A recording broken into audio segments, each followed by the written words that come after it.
Alright, welcome. Today is part 10 of the official 1x journey. Now, we do a bunch of stuff this video, but first things first, we need to finish off the other hard boss fights that we haven't done yet, that being Hard Dragon and then Hard Monkey, so let's get into it. Watch for the fire, watch for fire. Landing is landing.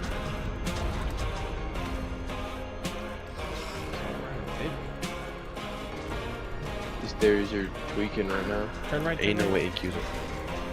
It's like 400 Ellie, right? I got charge glitch. It's 440 for Alpha, bro. It's insane. Damn. Guys, this is stupid. Honestly, this is such a good boss. If we could run it like this, this is so cash.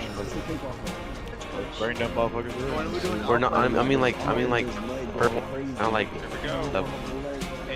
Shit, boy. Melee glitch.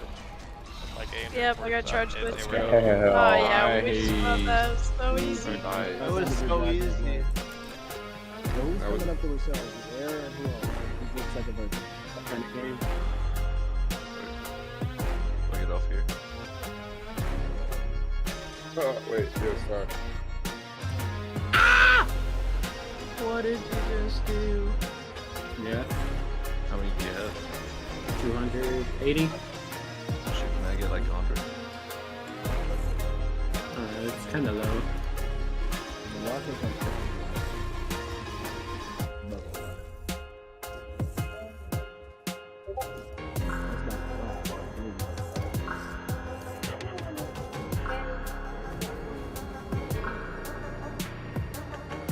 Easy. Yay. So with completing those two hard bosses, we now have Hard Monkey, we have Hard Dragon, and we have Hard Brood. The only thing that we are missing is, I think, the level 3 Ascension, which gives you 15 plus levels, and then we're missing the dossier thing that gives you 10 plus after you get all the notes, and then a chibi that gives you plus 5. So with all that being said, we'll get all that done hopefully before transfers open up.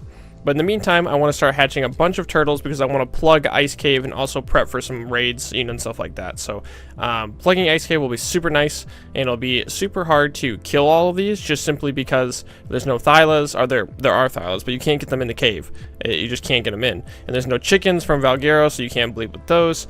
And you might be able to get flame arrows when Scorched Earth comes around. You can go to Scorch and get flame arrows and shoot them then, but with having a bunch of turtles and a bunch of aggro tames inside that portion of the cave, it's going to make it super obnoxious for them to be able to kill all that stuff. So that's kind of the plan, is just throw everything we have in a bunch of turtles and stuff like that has high health in that portion of the cave and call it good.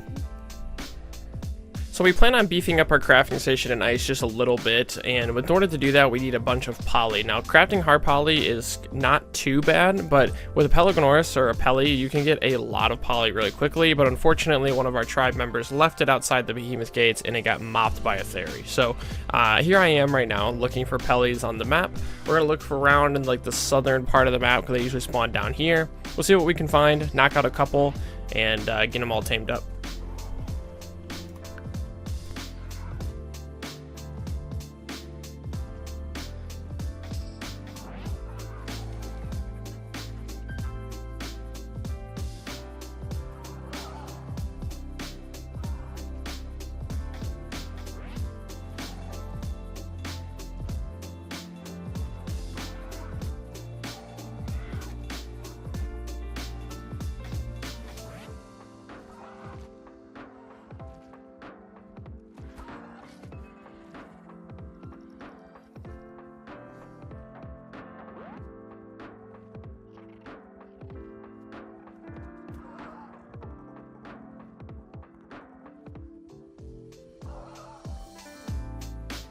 So as these were taming up, luckily one of our allies that live on Herb managed to come over with their own Peli that's a male and let us breed theirs, so shout out to them for letting us get some free eggs. So one of the homies in the tribe managed to call out a Lipleurodon. Now if you guys don't know what a Lipleurodon does, it pretty much gives you a buff when you tame it. It gives you like this mystic oil buff that allows your drops to increase in like a percentage quality. So anytime you open up any drop, it has a higher percentage of having better loot in it. So I went over immediately to try to tame the little thing. Now they're not too hard to tame, you just obviously have to go into the ocean, and a lot of people don't like the ocean, but that being said, we just bring some honey and you just only feed it 2 honey, and that's that's literally it. Nothing really too hard about taming it. You just have to obviously not, you know, die in the process of taming it, and you'll be golden. So while we're waiting for the drops to respawn in Swamp Cave and underwater caves and stuff like that, since they already were taken, I am going to head over and get a bunch of poly with the new Pelagornis, or the new Pellies.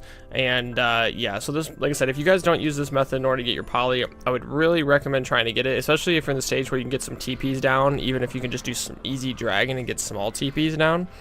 Being able to TP over here really quickly, get around 600 to 800 poly, and then flying right back, and then just coming right back again is definitely the move.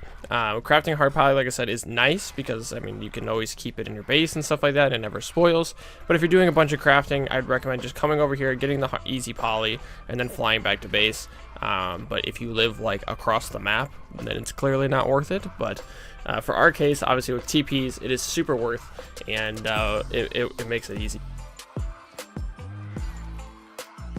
Now, since we do still have allies on the server and stuff like that, we want to help them get some more boss Ingrams or some tech Ingrams. Now, a lot of those tribes are like anywhere from like 6 people to like 10 people, so their progression level compared to us isn't on the obviously on the same scale. So we want to help them with getting a hard monkey. Hard monkey, like, it gives you generator, which you need. It gives you tech dedicated storage, which is super nice. Obviously rep and a bunch of other building supplies that they'll need. We'll try to get all the homies and all the stuff like that. Obviously all the Ingrams, but at this point in time, hard monkey is probably I would say the most important one. Obviously brood will give you tech turrets and stuff like that, and then dragon will give you TPs and transmitter and all the fun stuff like that. But having generator is probably the most important, I would argue, first, right next to rep. So, or at least it's always generator, it's always rep then generator. So we're doing monkey first for them so they can get all that stuff squared away. And yeah, so let's get into it. Bam. Alright, so who said they can take the one tranker up? The Fed? Alright, I'm gonna shoot you in the foot. You tell me how much damage it does. You ready? Check your HP. Yeah. How much torpor you do? Wait, did that hit you or no? No, but I picked up the arrow. Okay, what about that? Alright, did no damage, and it did 1.7 torpor. Alright, now I'm gonna do a headshot now. I gotta see the difference. So you let me know the difference. Are you ready? Yep. Alright, how much torpor? 4 damage, 5 torpor. Okay, I just got an aimbot now. Alright, sweet. That's all it is. Alright guys, so I think we're going to be wrapping up the video there. I apologize for the video being so short and with lackluster content, but in reality, I didn't really have a lot to do this video, or I didn't have a lot of content to make this video with.